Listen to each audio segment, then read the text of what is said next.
Assalamualaikum warahmatullahi wabarakatuh. Mohon izin memperkenalkan diri. Di sini saya Muhammad Aupada Musa Bersami dengan NIM 230100240 dari kelas PAI 1D. Di sini saya akan menjelaskan sedikit materi mengenai asbabul wurud. Materi ini digunakan untuk menunjang ulangan akhir semester 1. Baik, jadi apa sih asbabul wurud itu?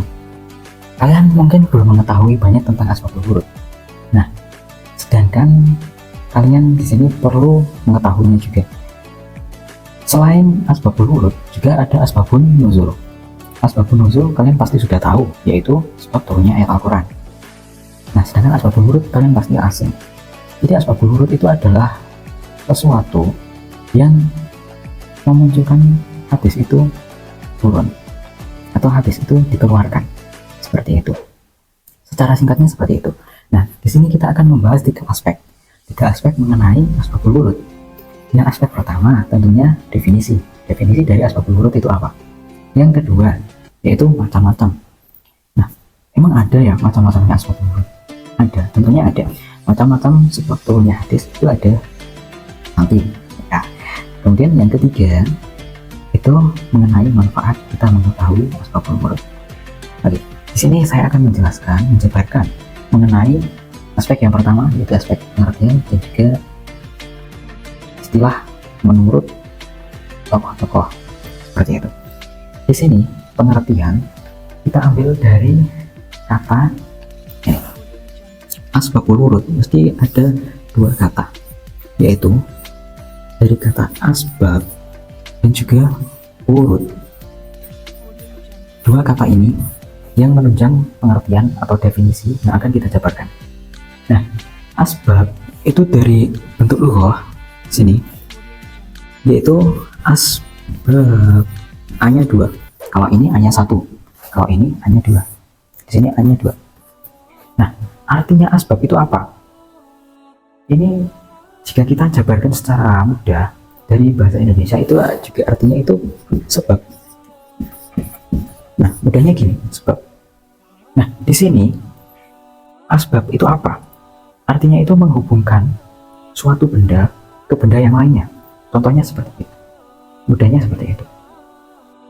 Dari benda A ke benda yang B. Itu artinya sebab. Jadi misalkan saya menghubungkan ini ke sini. Ini sebab. Namanya sebab. Jadi ada sebabnya. Kenapa benda ini bisa terhubung benda ini? Itu yang didefinisikan di sini dari kata ini. Kemudian urut. Urut itu kita ambil dari mana? Kita ambil dari isim masdar. Warodo yuridu urudan. Urut kita ambil dari isim masdar. Isim masdar. Isim masdar apa? Warodo yuridu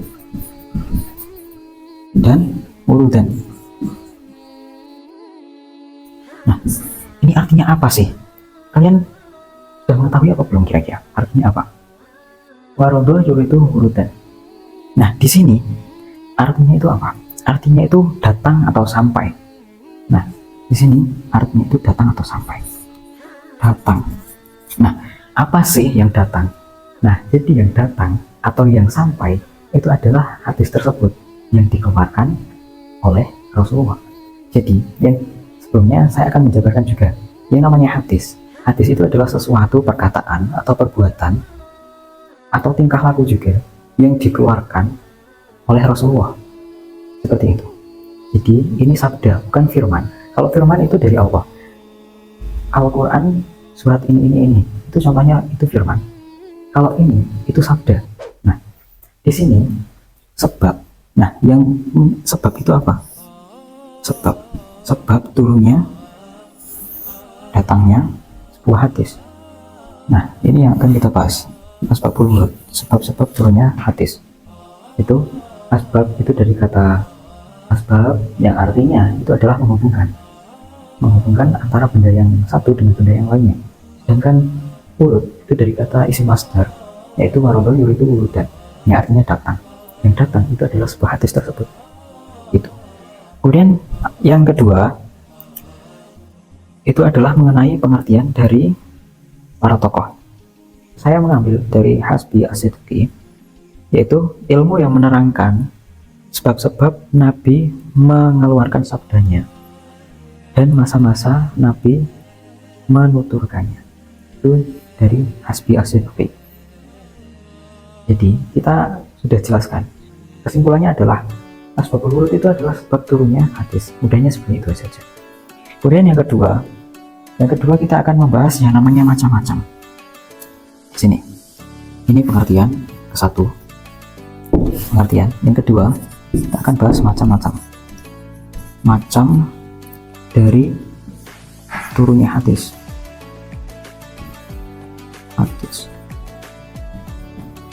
Nah, macam-macam turunnya hadis itu apa saja?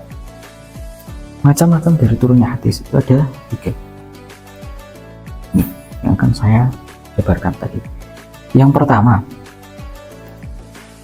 itu ada Al-Quran. Kok bisa Al-Quran? Al-Quran, oke. Kok bisa Al-Quran di sini? Kenapa enggak yang lainnya? Kenapa enggak ijma, qiyas atau yang lainnya? Nah, Al-Quran di sini. Sebab dari turunnya hadis itu salah satunya ada Al-Quran. Rasulullah jadi seperti ini. Jika di dalam ayat Al-Quran itu tidak ada sesuatu yang jelas, tidak ada sesuatu yang masih ngambang, ibaratnya masih ngambang, belum jelas, itu Rasulullah mengeluarkan sabdanya juga, jadi diperjelas lebih lanjut. Itu seperti itu. Jadi itu yang pertama, itu sebabnya Al-Quran. Kemudian yang kedua itu adalah hadis itu sendiri. Dari hadis. Nah, kok bisa hadis? Ini asbabul wurud membahas tentang hadis. Nah, sebabnya kok bisa hadis juga? Nah, maksudnya bagaimana? Maksudnya seperti ini. Jika Rasulullah mengeluarkan sabdanya, Rasulullah mengeluarkan hadisnya, namun para sahabat, para kalangan masyarakat di situ itu tidak mengetahui atau kurang jelas mengenai sabda Rasulullah pada saat itu. Nah, makanya Rasulullah mengeluarkan lagi sabdanya, Rasulullah mengeluarkan lagi hadisnya. Seperti itu. Jadi Rasulullah mengeluarkan penafsiran yang lain untuk menafsiri dari hadis tersebut. Misalnya hadis A ini kurang jelas. Para sahabat itu nggak jelas, nggak tahu. Para sahabat nggak tahu mengenai hadis ini. Nah, Rasulullah datang untuk memberi penafsiran yang lain melalui hadis B. Nah, Rasulullah melalui hadis B ini menjabarkan hadis yang A, supaya para sahabat itu mengerti. Seperti itu. Ini ada Al-Quran dan juga hadis. Nah, yang ketiga apa? Yang ketiga itu ada perkara. Kok bisa perkara? Ya, perkara. Jadi perkara yang para sahabat itu mendengar dari orang lain. Jadi sesuatu hal yang belum jelas, perkara yang belum jelas. Seperti itu. Rasulullah ini yang paling sering muncul, pasti yang sering muncul di situ. Karena sabda itu pasti datang seperti Al-Quran. Di saat ada sesuatu yang kurang pas, itu sabda masih pasti turun. Jadi para sahabat, contohnya gini, para sahabat mendengarkan perkara dari sahabat yang lain. Perkaranya gini. Nah, Rasulullah datang untuk mengeluarkan sabdanya, bahwa sabda Rasulullah, perkataan Rasulullah, nasihat Rasulullah itu seperti ini. Itu.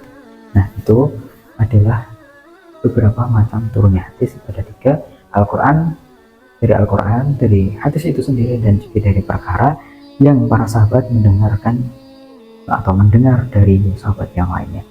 Seperti itu. Ini adalah 2 aspek. Dan aspek yang ketiga, kita akan membahas mengenai manfaatnya. Manfaat kita mengetahui asbabul wurud itu apa? Di sini saya mengambil dari beberapa sumber. Manfaat mengetahui asbabul wurud. Yang pertama, membatasi pengertian hadis yang masih mutlak. Membatasi. Yang pertama itu masih membatasi. Yang kedua, Yang kedua di sini saya mengambil yaitu dari sumber yang lain juga, banyak sumber mengatakan merinci hadis yang bersifat global. Yang ketiga, menjelaskan sebab-sebab ditetapkannya suatu hukum. Yang ini menjelaskan hadis yang global. Hadis global. Yang ketiga itu tadi yang sebab ditetapkannya suatu hukum. Sebab ditetapkannya kan suatu hukum. Nah, ini manfaat, antara lain manfaatnya ada 3 ini yang saya ambil dari beberapa sumber, yaitu membatasi, menjelaskan hadis global, sebab ditetapkannya suatu hukum. Jadi di sini hadis-hadis yang mungkin masih mutlak itu supaya bisa dibatasi dengan hadis-hadis yang lain yang sudah pas. Yang kedua, menjelaskan hadis yang masih bersifat global. Maksudnya bersifat global itu masih bersifat umum. Jadi orang lain itu belum mengetahui secara spesifik, belum mengetahui secara detail di dalam situ maksudnya bagaimana, itu belum jelas. Itu masih bersifat umum. Jadi untuk manfaat munculnya asbab urut dan manfaat kita mengetahui asbab urut juga untuk mengetahui supaya kita mengetahui hadis tersebut itu bisa dicari dengan lebih detail, dicari dengan lebih pakem gitu maksudnya. Kemudian yang ketiga itu sebab ditetapkannya suatu hukum.